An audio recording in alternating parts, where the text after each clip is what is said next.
திட்டமும் தொடர்ந்து நடந்துட்டு போயிட்டு இருக்கு. இதுக்கும் டைமு இந்த கால வரையில் எப்போ வேணாலும் வந்து பதிவு பண்ணலாம். அதுக்கு என்னன்னா அவங்க வந்து ஆதரவற்ற விதவையாக வந்து ஆதரவற்ற விதவை சர்டிஃபிகேட் வாங்கியிருக்கணும். கோட்டாட்சியர் மூலமோ இல்லை சப் கலெக்டர் மூலமோ, இல்லை விதவையாக இருந்தால் தாசில்தார் மூலம் சர்டிஃபிகேட் இருக்கணும். இல்லை கைவிட பெண்ணாக இருந்தால் கைவிட தாசில்தார் மூலமாக சர்டிஃபிகேட் வாங்கணும். வறுமை கோட்டு கீழே இருக்காங்க இல்லை வீட்டுக்கார் விட்டுட்டு போயிட்டாலும் அந்த சர்டிஃபிகேட் இருக்கணும். அது இல்லாமல் ஒரு 40 வயசு மேலே திருமணம் ஆகாமல் இருக்காங்க அப்படின்னா அவங்க வந்து பேரிளம் பெண்ணுன்னு சொல்லுவாங்க. அதுக்கான சர்டிஃபிகேட் இருக்கணும். இந்த சர்டிஃபிகேட்டு அதுக்கான அட்டாச் டாக்குமெண்ட் எடுத்துகிட்டு நீங்கள் எப்போ வேணாலும் சமூக நலத்துறையில் வந்து பதிவு பண்ணலாம். இந்த மாதிரி திட்டங்களாக இருக்கும். அதுக்கப்புறம் பார்த்தீங்கன்னா பெண்கள், இப்போ மேடம் சொன்னாங்க குழந்தைகளுக்கான இது தொலைபேசி எண் சொன்னாங்க. இப்போ பெண்களுக்கு 18 வயதுக்கு மேலே 60 வயதுக்கு உட்பட்ட குழந்தைகளுக்கு குடும்பத்திலேயோ இல்லை பணிபுரிய இடங்களிலோ இல்லை சென்று வர இடங்கள்லையோ இல்லை வெளியில் எங்கேயா இருந்தாலும் ஒரு பெண்ணுக்கு வந்து எந்த ஒரு பிரச்சனையாக இருந்தாலும் 189 இது வந்து 24 மணி நேரமும் இயங்கக்கூடிய தொலைபேசி எண். இதில் வந்து நாங்கள் ஒரு 5 வகையான சர்வீஸ் பண்ணுறோம். ஒன்று வந்து கவுன்சிலிங். ஒரு பெண் இருக்குது, என் பிரச்சனை வந்து நான் யாருக்கிட்டையுமே சொல்ல விரும்பல, நம்பிக்கையானவங்கள்கிட்ட சொல்கிறோம் அப்படின்னா அவங்களுக்கு வந்து குடும்ப நல கவுன்சிலிங்கோ இல்லை இண்டிவிஜுவல் கவுன்சிலிங்கோ கொடுக்குறோம். இல்லை ஒரு பெண் இருக்காங்க, அவங்க குடும்பத்திலேயோ இல்லை பிற நபர்களாலேயோ அவங்க வந்து வன்முறைக்கு ஆளாகிறாங்க அப்படின்னா, வன்கொடுமைக்கு ஆளாகினாலும் அவங்கள மீட் எடுத்துகிட்டு வந்து அவங்களுக்கு தற்காலிகமாக தங்கறதுக்கு 5 நாள் ஷெல்டர் கொடுக்குறோம். அது வந்து இலவசம் தான் எல்லாமே. அதுக்கப்புறம் பார்த்தீங்கன்னா என்னோட பிரச்சனையை வந்து நான் காவல்துறை மூலயமா அணுகிக்கிறேன் அப்படின்னா அவங்களோட எல்லைக்கு உட்பட்ட காவல்துறைக்கு அந்த பெண்ணை பரிந்துரை செய்து அவங்களோட பிரச்சனையை சால்வ் பண்ணுறது. இல்லை என் பிரச்சனையை வந்து நான் கோர்ட்டு மூலயமா பார்த்துக்கிறேன் அப்படின்னா கோர்ட்டுக்கு பரிந்துரை செய்கிறது. இல்லை அந்த பெண் வந்து பிரச்சனை முடிகிற வரலும் நான் ஒரு விடுதலை இருக்கணும்னு ஆசைப்படுறேன் அப்படின்னா அவங்களுக்கு வந்து 3 வருஷம் வரையிலும் சாஸ்டே ஹோம்னு இருக்குது, சொதார் கிரகான்னு சொல்லிட்டு நம்ம தமிழ்நாடு அரசு வந்து மானியம் கொடுக்குறாங்க.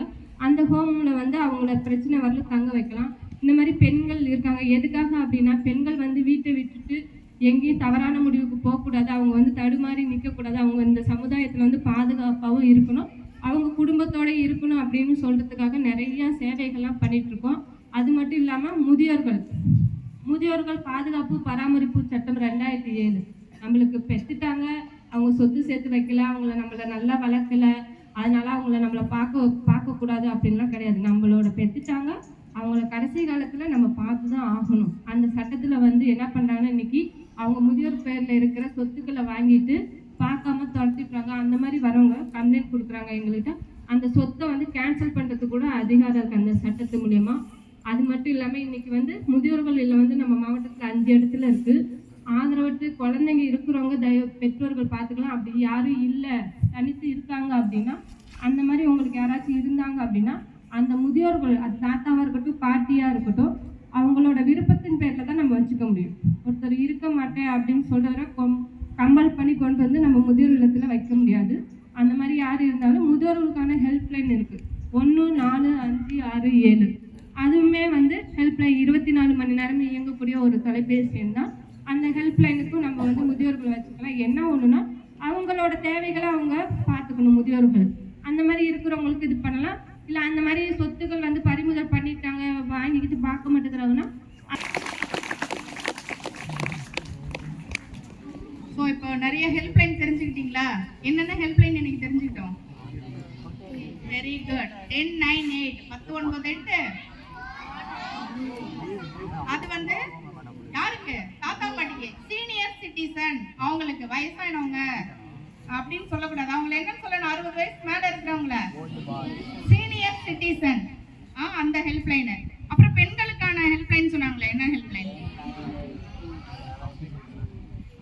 எப்படி நிறைய பெண்களோட பிரச்சனைகளை தீர்க்க போறீங்க? 181 இது வந்து நம்ம வீட்டில் இருக்க அம்மா அக்கா யாருக்கு எந்த பிரச்சனையா இருந்தாலும் சரி, வேலைக்கு போற இடத்துல இல்லை அவங்க வீட்டில் இல்லை பஸ் ஸ்டாண்டில் ரோட்ல எங்கே வந்து பெண்களுக்கு பிரச்சனைனாலும் அந்த 181க்கு கால் பண்ணி சொல்லலாம். இது எல்லாமே 24 மணி நேரமும் செயல்படக்கூடிய ஒரு விஷயம்.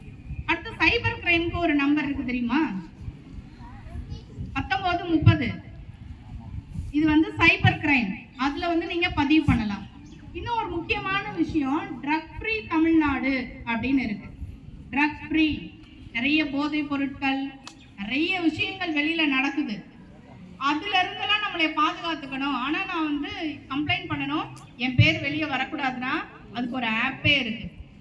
என்ன ஆப்பு? Drug free Tamil Nadu. அதுல வந்து உங்களோட பேரு, அட்ரஸ் அதெல்லாம் எதுவுமே கேட்காது. எங்க ட்ரக் வந்து புழக்கம் இருக்கு, இல்ல இந்த இடத்துல ட்ரக் கிடைக்குது, போதைப் பொருள் இருக்கு அப்படின்னு தெரிஞ்சா அந்த ஆப்ல வந்து நம்ம பதிவு பண்ணிடலாம். ஃப்ரீ தமிழ்நாடுன்னு இருக்கும். நீங்கள் போட்டிங்கனாவே அது ஓப்பன் ஆகும். அது வந்து தயாரிக்கிறாங்க, போதைப் பொருளை நம்ம ஊர் கிராமத்தில் தயாரிக்கிறாங்க, இங்கேருந்து டிரான்ஸ்போர்ட் பண்ணுறாங்க, இல்லை விற்கிறாங்க அப்படின்னாலும் எந்த ஒரு இதாக இருந்தாலும் நீங்கள் அந்த ஆப்பில் வந்து பதிவு பண்ணிட்டா நேரடியாக அந்த காவல் நிலையத்துக்கு உட்பட்டவங்களே வந்து இது பண்ணுவாங்க. இது தமிழ்நாடு ஃபுல்லாக, ஓவரால் தமிழ்நாடு ஃபுல்லாகவே இருக்குது. இந்த ஆப் வந்து இப்போ ஒரு 1 வீக்குக்கு முன்னாடி தான் நம்ம தமிழ்நாடு காவல்துறை மூலயமா இது கொண்டு வந்தாங்க. இதை பற்றி நாங்கள் இப்போ எல்லா ஸ்கூல்லையுமே நிறையா விழிப்புணர்வு, பொதுமக்கள் இருக்கிற இடத்துலையும் சரி, ஸ்கூல்லையும் சரி, எல்லா சைடுமே விழிப்புணர்வு பண்ணிட்டு இருக்கிறோம். இந்த ஆப் வந்து ப்ளே ஸ்டோரில் போயிட்டு நம்ம பதிவு பண்ண, இப்போ நம்ம எல்லாமே ஆப் இன்ஸ்டால் பண்ணுறோம் இல்லைங்களா, இந்த ப்ளே ஸ்டோரில் போய் ஓப்பன் ஆகும்.